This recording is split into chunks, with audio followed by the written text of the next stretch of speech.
All right. So in the last couple classes, we talked about what ethics is, some of the presuppositions and worldviews, how that's going to affect even our understanding of something as basic as right or wrong, which I think is super important.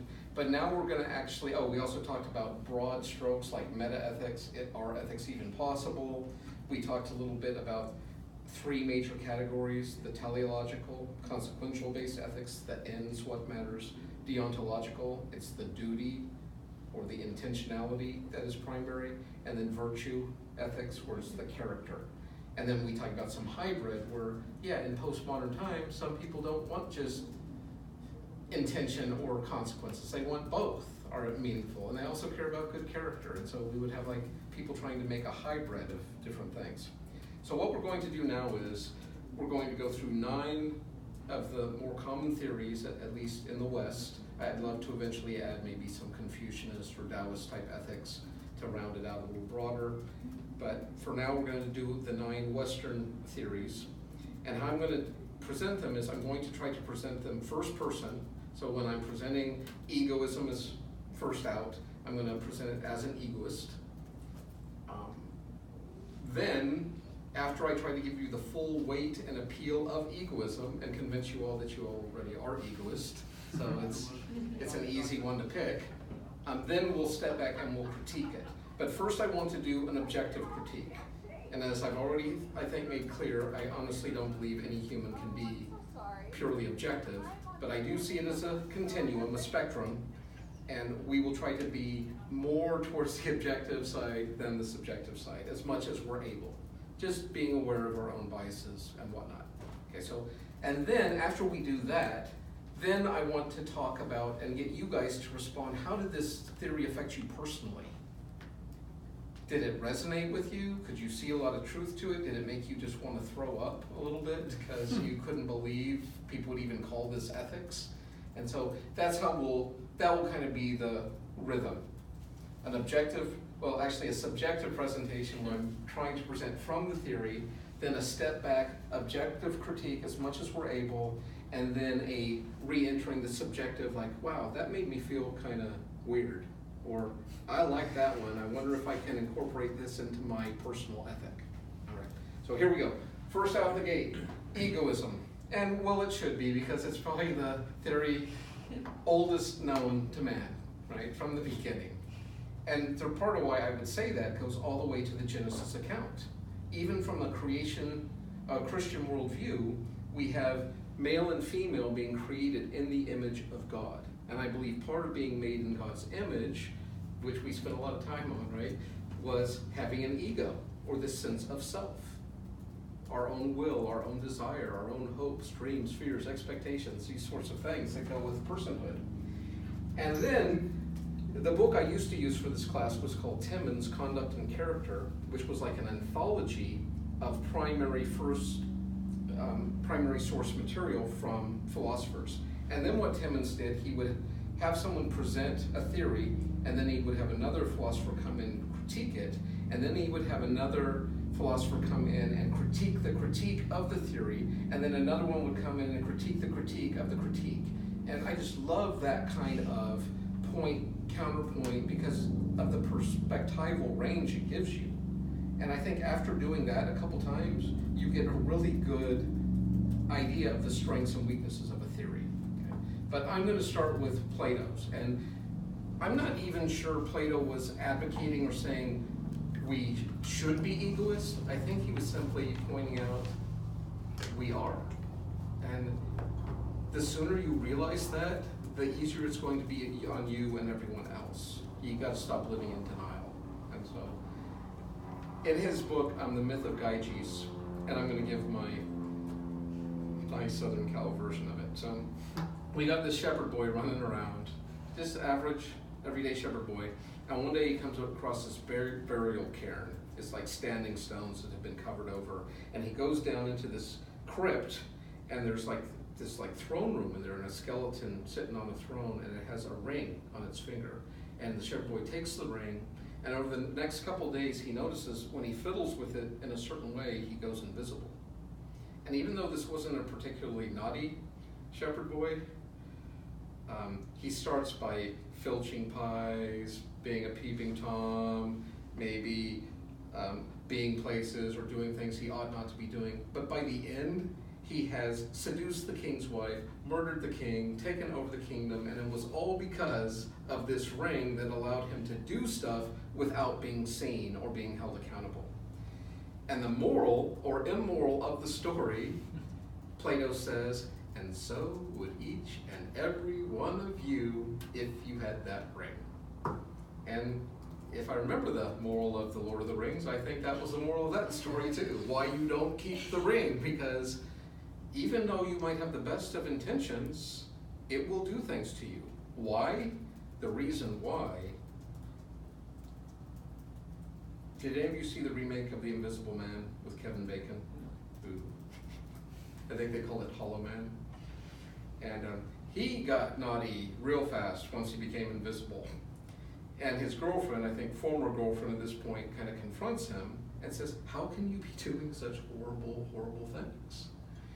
And he said a really profound statement that still gives me chills. He said, you would be amazed what you can do when you don't have to look at yourself in the mirror. I was like, oh, right. That would change everything. But even more importantly, if no one knew you were doing it, or no one could hold you accountable for doing it, what would restrain you besides yourself? And why restrain yourself if you don't have to? And so that is kind of this point. It's kind of like the trick question you ask entry-level ethics students, first day of class. If you could have a superpower and be invisible or fly, which would you pick? And immediately you know who all the bad people are in your class by those who choose invisibility, because there's no good reason to choose invisibility. It's always nefarious. One person said, well, that way we could like leave gifts or money for others and they wouldn't know who it was and it would just be so special. And I was like, oh, get off it. I don't believe it. It was just sickly pious, but maybe they were sincere. The thing is, if they could be invisible, they'd be doing more stuff than leaving money for people before too long. At least that's what Plato says, and I think he's right. Because I know same would it be for me. Questions, comments? All right. So egoism, from what we know about egoism, there's two types I want to broad strokes. The first is psychological egoism. I don't know why I want an H in psychology. Is there one? Yes. That's what. Psychological egoism, and then we have ethical egoism. Psychological egoism, let me pull up an image for you. You guys remember your Maslow? Hierarchy of needs? Yes. Talk to me about that. What's on the first rung? The top or the bottom? Bottom. Base level? Security? Safety? No, it's like Oh no, food, that's right. Yeah. water, Well, physical it's needs. physical needs, true. Right. I think. Yep. So, yeah, basic physiological needs are going to be on your bottom. Is it safety, security? It's one of them though. I know, what was it? Come on, just give me the... Actualization. Hey! That's the last one. Self-actualization is the top, yeah. There's like those. So it's psychological, safety, love, Safety. belonging. Okay, got it. Okay, good. Esteem, self-actualization. Self-esteem. Okay, so the point of this is, though, it starts with self and maximizes or ends with self, but it's self all the way through. And this is the way we're wired. This is how you perceive the world, from yourself.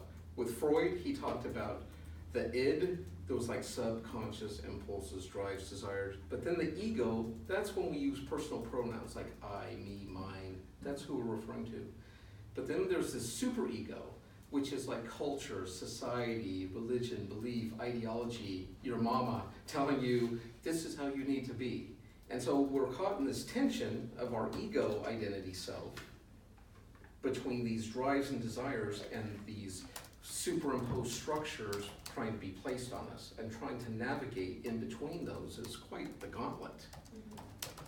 And so what ethical egoists did was they said, since what we know about human psychology is every human is wired to be self-centered, they are the center of their world and process the world from that vantage point, then why would we act like it's bad to have self-interest or to be selfish?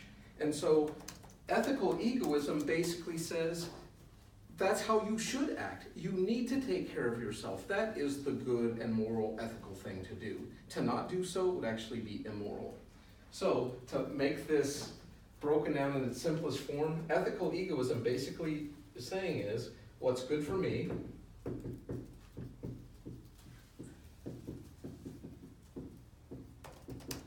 that equals the good. And then the flip, what's bad for me equals evil. It's that simple. And selfishness becomes synonymous to self-interest.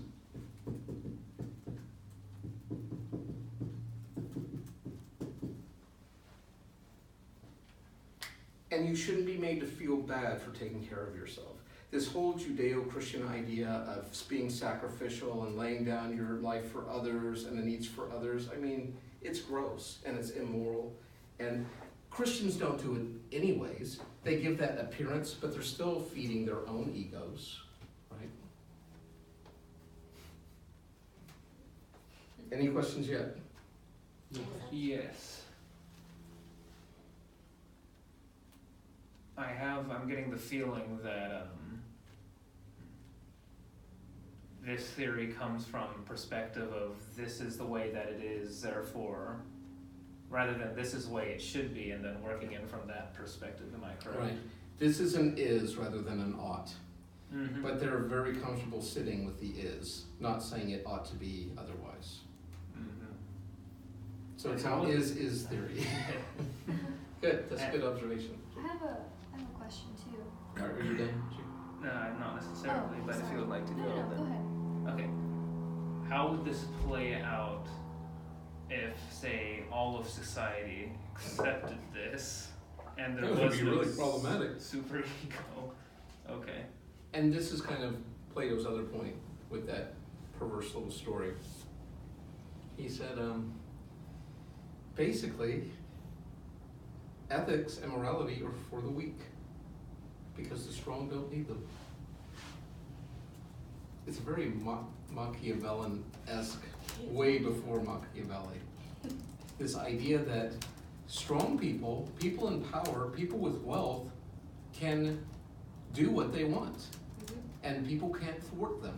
Poor people are at the mercy of the strong and powerful, so they have to band together. It's almost like a Lockean social contract theory, where we give up part of our individual liberty and power and give it to a tyrant or bully to protect us from each other and outside bullies. That's kind of how egoism is working in a sense here. We're all egoists. The weak, they have to band together and come up with things like, well, we should help the poor, we should help the disenfranchised, we should help the down and out, because the rich aren't thinking that way.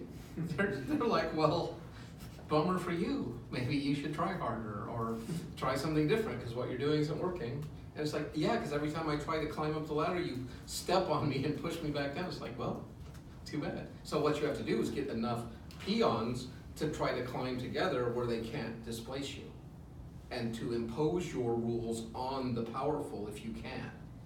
Does that make sense? But now you can see ethics is now being used to manipulate people's behavior. It's nothing inherently good or anything, it's a control. But that's totally how you see ethics used in society, right?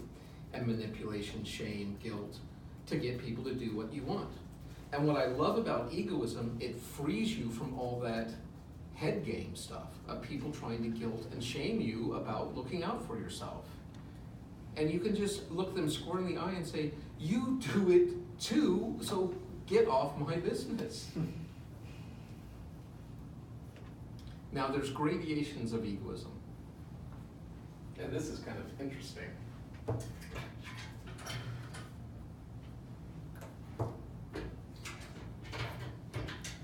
So the two broad categories are psychological, which is the is. The ethical egoism is the ought. Since it is this way, this is how we ought to behave. We need to embrace the self. We need to embrace our self-interest. Okay? And this is what we would call universal egoism. Basically, universal egoism says, I'm an egoist, you're an egoist, we're all egoists. Get over it. It's a dog-eat-dog world. This is where you have that Nash guy that they made the Beautiful Mind movie about, where he kind of said, instead of like this winner-loser confrontation, either in business or sports or negotiations or marriage, how about a win-win situation where you both present something that is advantageous to each individual? But he's still playing off the concept of egoism, right? So universal is just basically saying, be aware, don't be a sucker.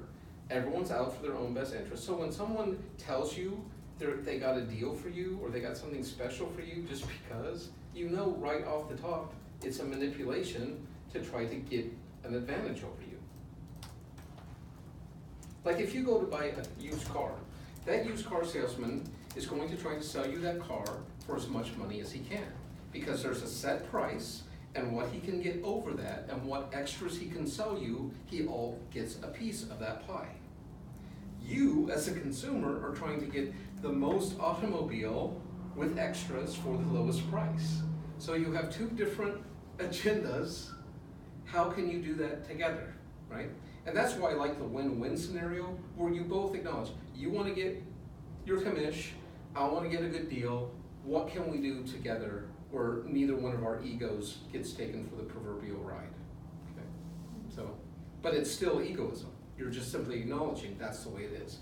Now, something a little more insidious is private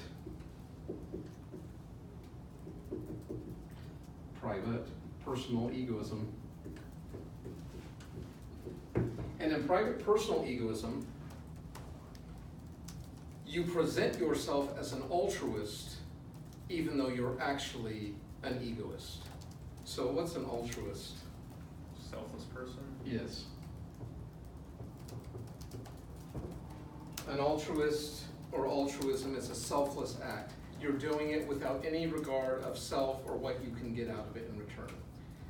An egoist would say this is a myth. It's a fanciful concept, it's a beautiful idea and word, it just doesn't exist in reality. Because no matter, I don't care how noble a scenario you give me, I can show you how there's something the person's getting out of it. It's actually such a strong argument, it's called non-falsifiable. There's no counterexample you can give. If you want to play and try a couple, we can. Think of the most giving, self-sacrificial act you can think of, and I'll try to twist it for you. How Or about, correctly interpret it for you, sorry. how about like Jesus? Yeah, what about Jesus? And this is why we shouldn't be recording these things. Hopefully they won't be edited or clipped out of context. Go ahead. No, I mean like. Like the whole coming to earth to die and Yeah. suffer for us and all that. But what did Jesus get out of that? Got a good deal. Yeah. I Like- just want to hear like what Tell- you have to say. Egos. Okay, I'm not trying to diminish what Jesus did. I'm thankful for what he did, but we all are living as humans. It's tough, right? And his first 30 years were probably kind of normal first century Jewish life. I'm sure it was a very hard life, much harder than ours. But it's still just a human life that lots of humans have lived. Then the last three, he goes into overdrive, right? He's in public ministry, but there's lots of good stuff as well as some rough stuff. I mean, he has fawning adoration, people thinking he's the chosen one, and yeah, he has people that go off on him. But then that last 3 days, especially the last day, was horrifically brutal, beyond what I can imagine. But then it's over. He's in the grave, he's resurrected, and then what's his reward? a name greater than any other name. He's exalted above all things. All things are placed under his feet. Every single human being in the world is born in debt to him. Whether they accept what he did for them or not, we're all born eternally in his debt. Awesome. Does Jake have a question? A statement. Like, wasn't that already the case before he came and did all that Exactly though? what I was gonna say. Well, he hadn't redeemed anybody yet. He had just condemned us. No, we condemned ourselves. Okay, sure, and Jake, but he's the one that's gonna light the match, right? Light the match. And who's got the biggest ego in the universe anyways? God. Yeah, of course God does, right? Why did God make the world? For himself. For himself, for his own glory. Why did God place the tree of knowledge of good and evil in the garden? It's a different question. Was it for Adam and Eve's benefit? Probably not. It was to maximize his glory. What a rough answer, but I can't think of any more biblical orthodox answer. Everything was made by and for God. And so this moves us into the next category, which is egomania or megalomania. Such great words. I'm going to make them maniacs. Egomaniac or megalomaniac. I actually went to a nice talk by John Piper on God is not a megalomaniac. And I tried to get him to debate me about it. But he was so godly and spiritual, he just smiled and said, I'm sure you're right, friend. He wouldn't engage. But the way he defined it, I agreed with his definition. He defined a megalomaniac as someone who is delusional about their worth or value. And God is certainly not delusional about his worth or value. And I'm quite comfortable with God being, now if you want to see that as a disorder, I wouldn't apply that to God, but someone who thinks the whole universe revolves around them, that's what these words mean.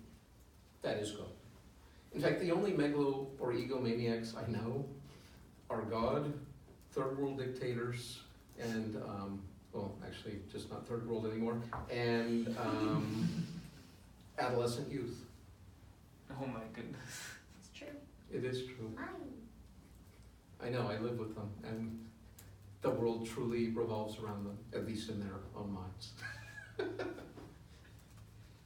So, everyone's an egoist, so just heads up. Don't let people tell you they got a deal for you. You pretend you're an altruist, but you're actually only doing stuff for others so you get stuff back.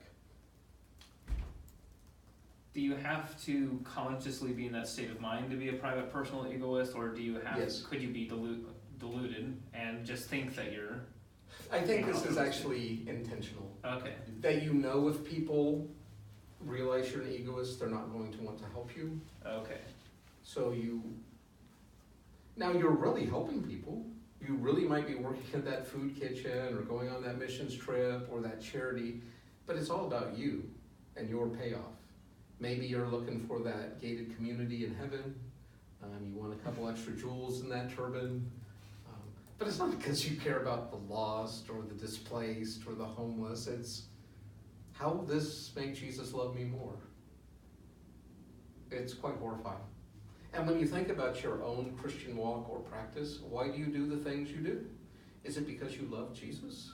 Or because you want Jesus to love you and bless you and reward you?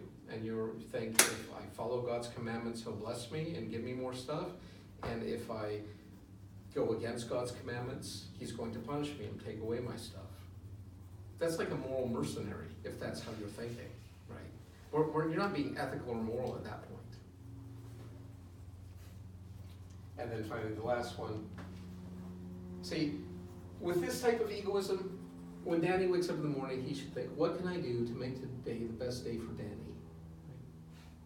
And when Sophie wakes up, she should say, what can I do to make this the best Sophie day? So-felicious day possible.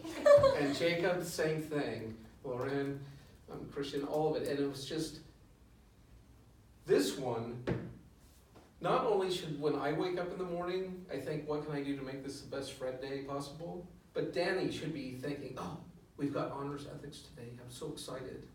What could I do to make Blackburn shine? I'm gonna think of some softball question that I'm just gonna save for the perfect moment so Blackburn can just knock it out of the park and everyone will just go, ooh, Blackburn. Because Danny knows, as well as I, that the sun rises and sets on me. And so you want to feed into that glory or benevolence. I mean, how twisted is that? But some people actually live this way. So, how would like an egoist respond to like the Bible verse that says, "Love others as you love yourself"? Well, I don't think they would think that's possible. Maybe they might say that in pursuing that you really are helping yourself. Sure. Hence. Right. See, the Bible's kind of a little anti-egoist maybe in a lot of ways. But you could do an egoistic reading into it if you massaged it enough. It's hard though when you have verses that say stuff like, he who seeks his life will lose it. He who loses his life for my sake will gain it to life eternal. That sounds like pretty antithetical. And the whole idea of esteem others as more important than yourselves, that's not very egoistic. Now, the egoist might do it, but it's with the intention of getting stuff for yourself. That I don't think is the Christian intention, at least I hope not. Unless you're doing a Christian egoist reading. Okay, I want to show you an Ayn Rand clip from I think the 50s. I think it's with Michael Wallace, which is kind of fun. And she's kind of the darling of the far-right, libertarian, hyper, fiscally conservative crowd. Because she was a refugee, she fled the Soviet Union, and she saw what communism had done to that country. And when she came here, it was when unions were on the rise, they were very strong, and she was afraid that they were headed in the same trajectory of what she had just fled. And she was afraid they were going to do to America what had happened to Russia. And so she became this like apologist for capitalism and really unrestrained capitalism. She just wanted a laissez-faire, hands off, let the people work, let them reap the benefits. And if you don't work, well, stop taking stuff from people who do and at least get out of their way. And the government has to stop penalizing people for being productive and rewarding people for being lazy. And because it's just gonna drain everyone. And so people like Rush Limbaugh and a lot of conservative economists and stuff have really held her up as like this champion of, this is like American capitalism, this is what we need to go with. And so I want you to see this little clip. And what was her name? Ayn Rand. Okay. And for the video, I'll probably, so you don't have to watch it via this, I'll probably just put the link in the box with the video so you can link to this directly. If you're watching this online.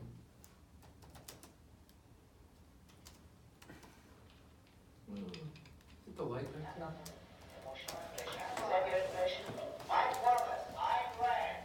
And while that's going on, I'm going to put up kind of like how I would do a pros and cons of this theory, and I'll prime the pump for you.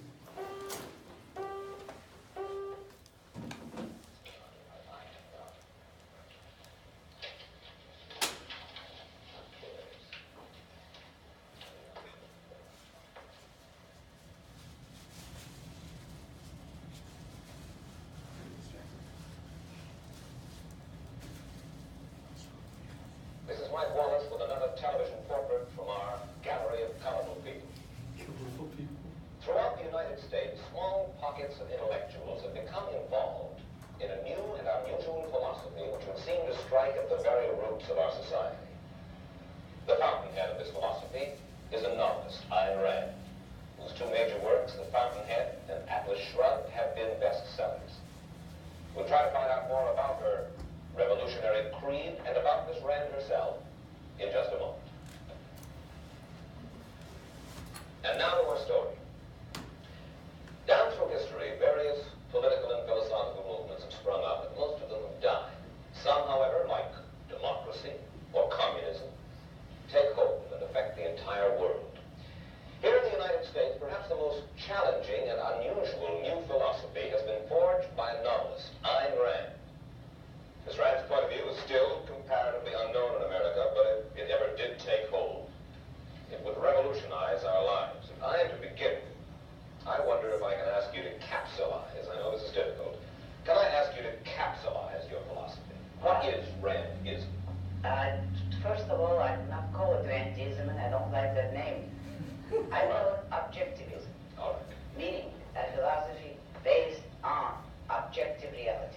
Now let me explain it as briefly as I can. Oh, please do. First, my philosophy is based on the concept that reality exists as an objective absolute. That man's mind, reason, is his means of perceiving it. And that man needs a rational morality.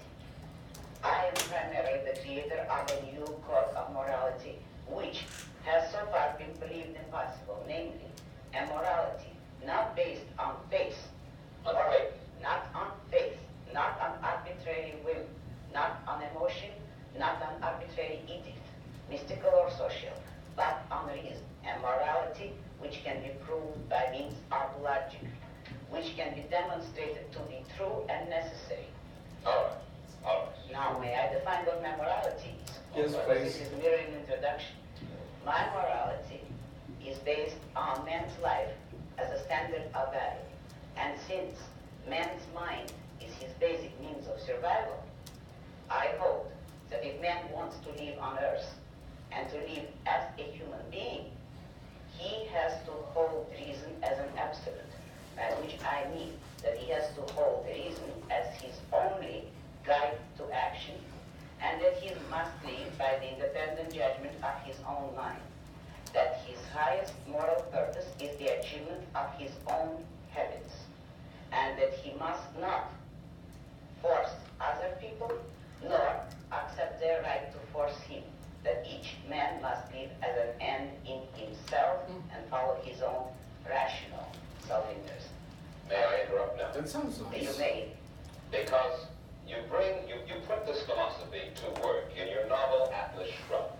Right? You demonstrate it in human terms in your novel Atlas Shrugged. And let me start by quoting. Have any of you read Atlas Shrugged? No, Have you read but I any have heard of it. Ayn Rand? The Fountainhead's another big one.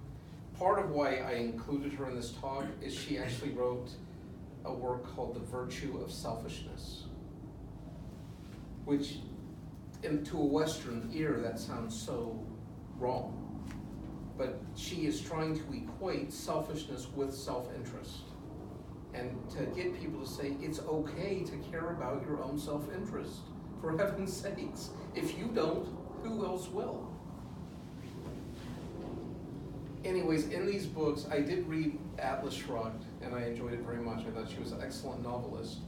But what was cracking me up is all the heroes in her book were people that I found quite repugnant, and all her villains would be people I was trying to emulate.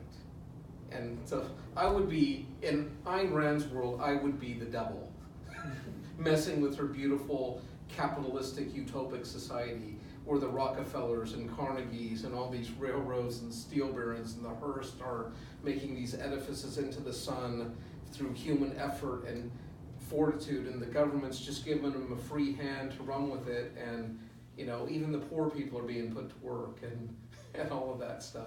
So you have this beautiful, like, Adam Smithian trickle-down economics where if you keep that top 1% unclogged, it can just flow and bring new goods and resources and technologies, which means you can hire more upper management or people that are designing luxury goods and objects, and then you get more middle management all the way down to people working on factory construction lines, you know. Anyways, they'll even have change in their pocket because now they can go out to dinner and maybe a movie on a Friday night, they can give homeless people money. In this system, where there is no payoff for effort, for work, for education, because everyone's getting the same, right? That's the beauty of the Communist Manifesto, the mantra. Each gives according to their ability, each receives according to their need. I mean, how beautiful and brilliant a statement is that? Unfortunately, if Ayn Rand is correct, and we're all egoist and selfish, that's what's gonna happen if each gives according to their abilities and receives according to their need. Because no one wants to give more than they're getting. And the fact is, some people can give way more than they need. And other people are way more needy than they're able to provide. And this is kind of what we've seen in socialistic and communist experiments throughout the world, is usually at some point there's a certain breakdown where people feel like they're being taken advantage of, or why should I work harder if I'm not benefiting from my labor? And here's Bob over there, he hasn't done anything his whole life, and he's living in the same type of house, has the same resources I have. Gee whiz. But this, it's supposed to reward you for your effort, that you can move up or down based on how much you want to chance, how much you want to risk, how much overtime you want to work. And yet there's no guarantees, but this at least allows for movement.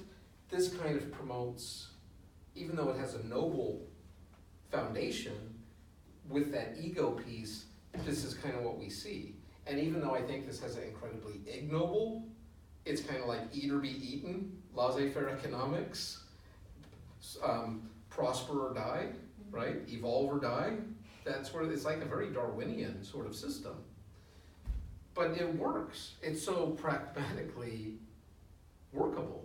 Yeah, it can be crushing, it can drive out competition, and that's why America has tried to do some like mitigated capitalism.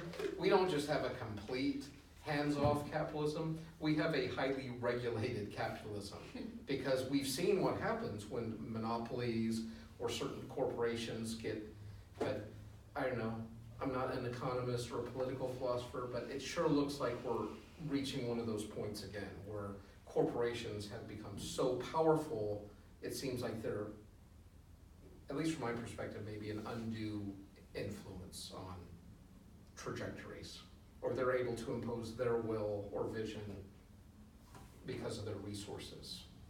Okay. Back time. Knowing from a review of this novel at the Shrug that appeared in Newsweek, it said that you are out to destroy almost every edifice in the contemporary American way of life. Our Judeo-Christian religion, our modified government-regulated capitalism, are ruled by the majority will. Other reviews have said that you scorn churches and the concept of God. Are these accurate criticisms? Yes. I agree with the facts, but not the estimates. Well, yes. Namely, if I am challenging the base of all these institutions, I'm challenging the moral code of altruism, Yes. the precept that man's moral duty is to live for others, that man... Christianity, right, in a nutshell. What profited a man if he gained the whole world but lose his own soul, right? But then we have this, like, we're supposed to look on the needs of others as greater than our own needs. The way of the cross is the opposite of self-centeredness and egoism. It's a laying down of self, or self-interest and self-rights, for the needs and cares of others. And Ayn is saying that is like the most immoral, counter-perverse, corrupt system, which flips the very way we're made as a species on its head. It's like a slave morality. That's Nietzsche said that, but I think she would totally agree. This is a type of moral you would want servants or slaves to have. Be meek, lowly, gentle, long-suffering, gentle, turn the other cheek. You got it. Not Slaves. sacrifice himself to others, which is the present day morality. In fact, sacrifice himself for others. This is now we're getting to the point. We're almost Since done. I'm challenging the base, I necessarily would challenge the institutions you name, which are a result of that morality. Oh. And now what is self-sacrifice? Yes, what is self-sacrifice? You say that you do not like the altruism by which we live. You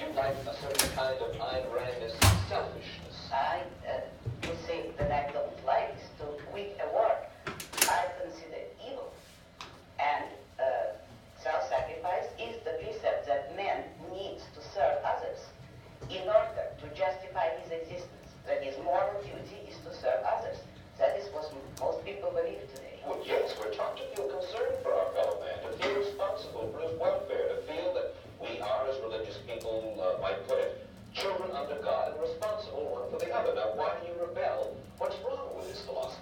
But that is what, in fact, makes man a sacrificial animal. That man must work for others, concern himself with others, or be responsible for them. That is the role of a sacrificial object.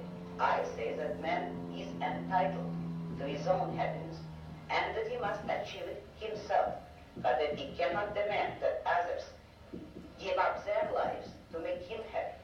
And nor should he wish to sacrifice himself for the happiness of others. I hold that man should have self-esteem.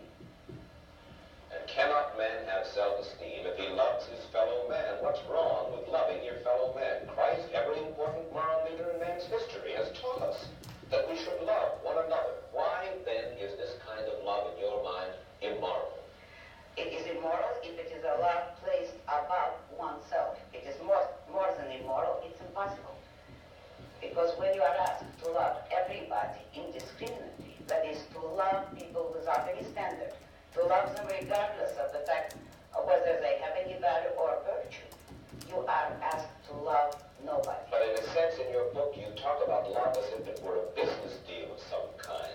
Isn't the essence of love that it is above self-interest? Well, let me make it complete for you. What would it mean to have love above self-interest? It would mean, for instance, that a husband would tell his wife, if he were moral, according to the conventional morality, that I am marrying you just for your own sake. I have no personal interest in it, but I am so unselfish that I am marrying you only for your own good. Well, should husbands and wives Would anyone like that? Should husbands and wives tally up at the end of the day and say, well, now wait a minute, I love her if she's done enough for me today, or she loves me if I have properly performed my functions? No, you misunderstood me. That is not how love should be treated. I agree with you that it should be treated like a business deal, but every business has to have its own terms and its own kind of currency. And in love, the currency is virtue. You love people not for what you do for them or what they do for you. You love them for the values, the virtues which they have achieved in their own character. You don't love cosmically. You don't love everybody indiscriminately. You love only those who deserve it. And then if a man is weak or a woman is weak, then he is beyond love. He certainly does not deserve it. He certainly is beyond. He can always correct. Man has free will.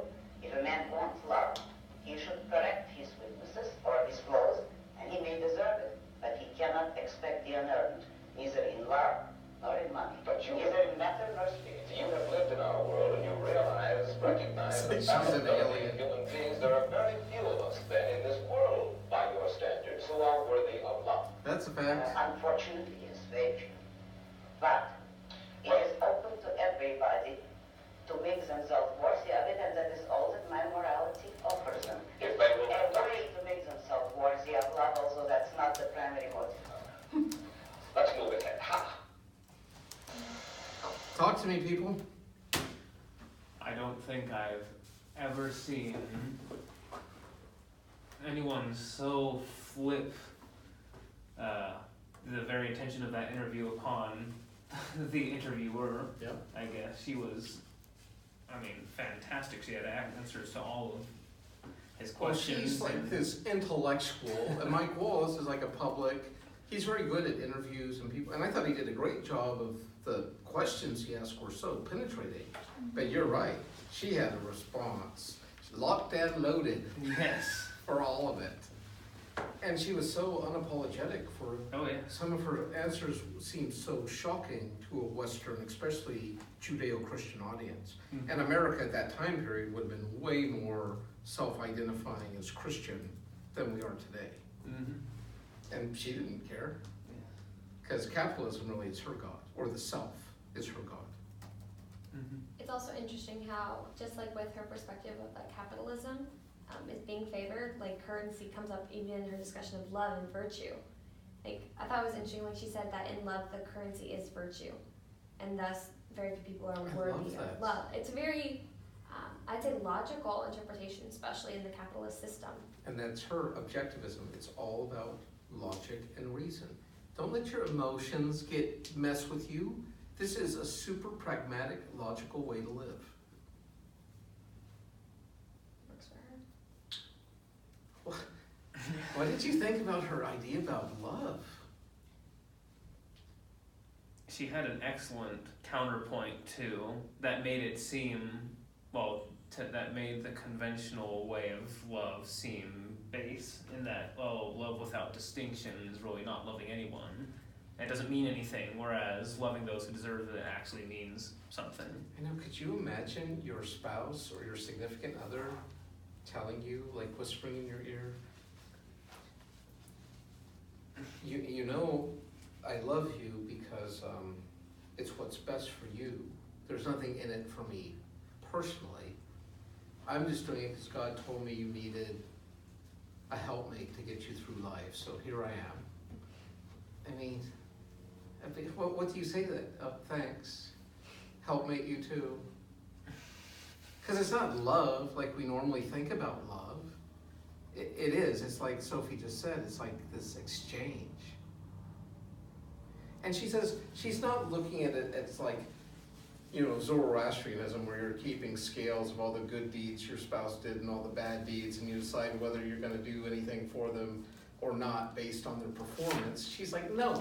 But she says it does come down to character and virtue, and some people are deserving of love and others aren't. And that's the reality, and if you can't see that, you're ignorant, basically.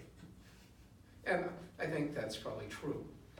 But it's so contrary to a Judeo-Christian, especially a Christian idea, where God's love is so great, he's willing to sacrifice his own son for the redemption of mankind.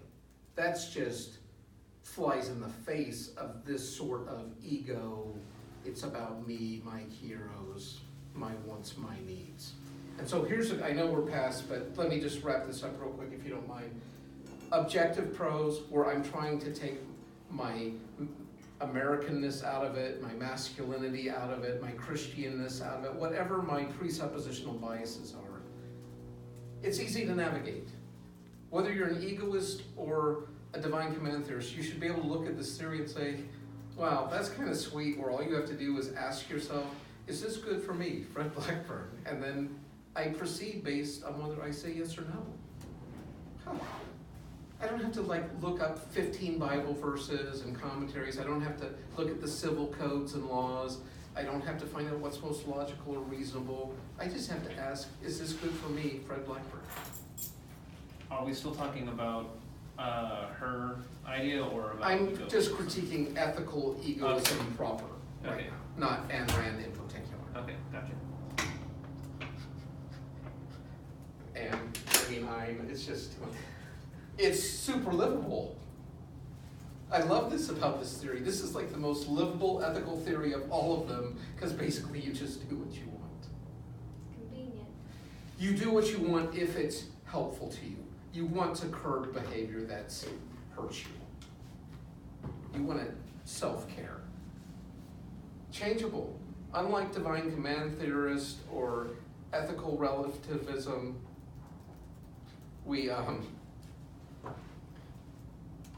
you have to do what the law or what the God says, regardless if it's hurting or getting your people killed or not, because it's an external authority. Here, if what you're doing isn't working, do something else. You don't have to keep going down a blind alley or ramming your head against the wall. It resonates both externally with what we know about human beings from psychology, and the scriptures for that matter. The scriptures clearly teach man is an egotistical mess. Everyone seeks their own way, right? And internally, it kind of resonates with our own moral compass. Think about how you see the world. It's from a sense of self, from a sense of me. And it's non-falsifiable. And that was you can't give me an example where I can't show you some element of egoism. Even if it's at a subconscious level, it's there. This is also a problem. This is a philosophical fallacy. Because you can't show a counterexample, it kind of makes it meaningless. Because basically I've turned selfish to mean anything. Selfish means love. Selfish means hate. Selfish means doing for others. Selfish means doing for yourself. It becomes a meaningless word if it can mean everything. Does that make sense? Mm-hmm. If I can't give any example of an unselfish act, the word selfish becomes meaningless. So that's why I have it as a con, because it is a philosophical fallacy. No real love or friendship, because to have true love or friendship, you actually have to care about another. I guess the only true love or friendship you could have is with yourself. You would have to be your own best friend and your own lover, because no one else gets into that space. You're not the only one having personal self-interest. So is everyone else. Which, if that's what you're going with as your standard for ethics, well, welcome to the wonderful world of anarchy, right? And chaos, where everyone does that which is right in their own eyes. Horrifying.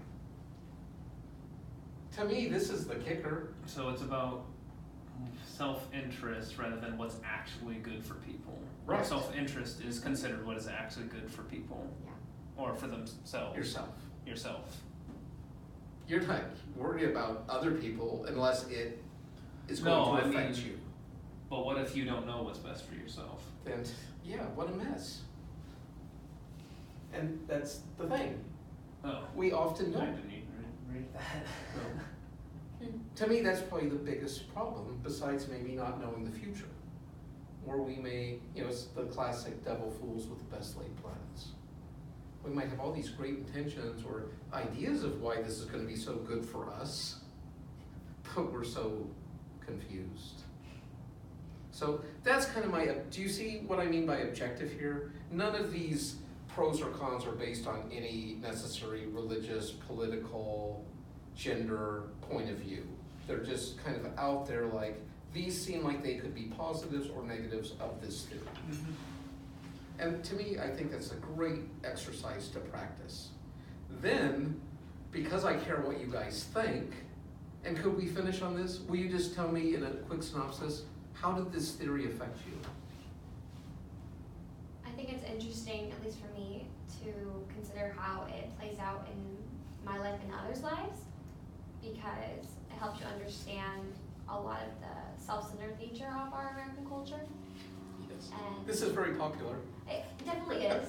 And it's also very much almost subconscious in our culture, where people act on it without necessarily being intentionally, I'd say, they might come across as an eat or be eaten world, but they wouldn't identify that. It's Right. just part of how they live their life.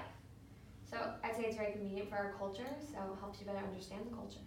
Yeah, that's a value. You could put that as a pro, right? An objective. This helps you understand Americans better. Actually, I think it helps you understand humans better. Yeah. Humanity. Some people. And just once pretend again, to be it's that altruists. how they is, not how they ought to be. Which reminded me of another con, is selfish and self-interest are not synonyms. They're two different words with different meanings. Selfish is having more than you need and keeping it to yourself. Self-interest would be like on a winter day putting on a coat. Selfish would be having two coats and not letting another cold person wear the other one. It's not selfish for you to wear a coat to keep warm. That's self-interest. To you not to provide a coat for someone when it's in your power to do so is selfish. And they can act like it's a synonym all they want, but it's not. There's different meanings.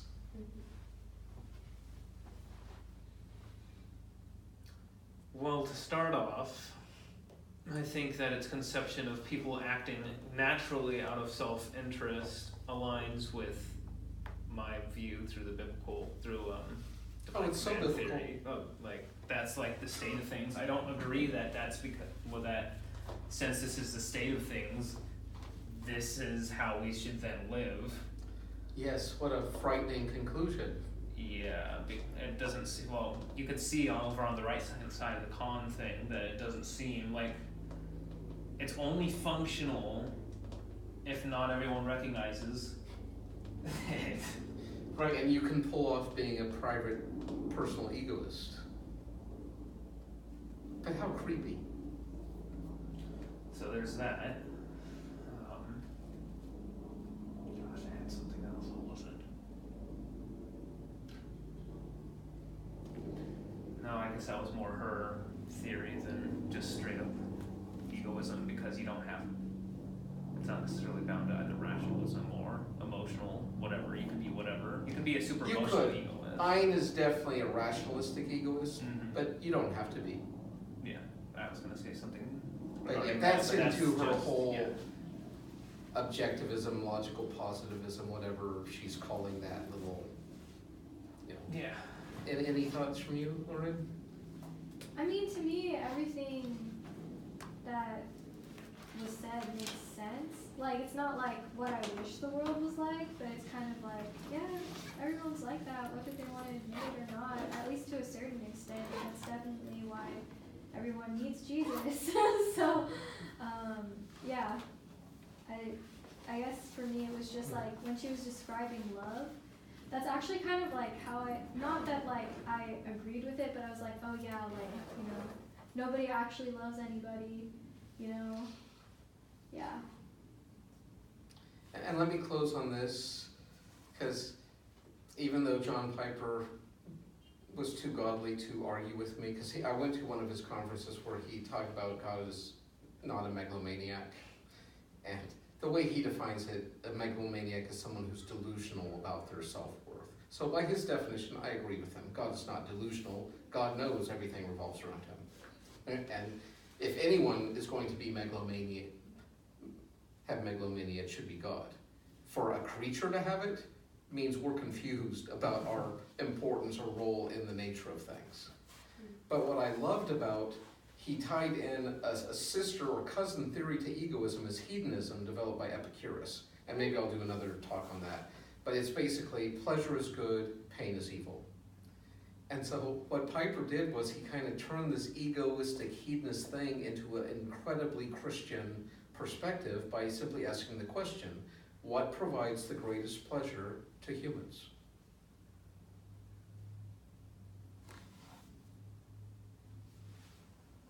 What is the most potential, greatest, longest lasting pleasure humans could experience? Oh. In heaven? Or God himself. And so God becomes the focus of our pleasure, which is a weird kind of backdoor using egoistic hedonism to get you back into this sort of divine command devotion. Even if it's from a self-interest base, there is nothing greater in a human self-interest to be in right relationship with God, because that will provide an eternality of blessedness and goodness, whereas in a broken relationship with God would provide an eternality of devastation, loss, pain, suffering. Is that interesting? Mm-hmm. And my caveat, where we're headed in the book we're going through, is it all kind of depends who the ego inside of you is. Is it Jake or is it Jesus? If it's Jake, I'd say don't go with it. If it's Jesus, I'd say do whatever it wants. But we got to work our way there. So we can stop that first. Egoism out.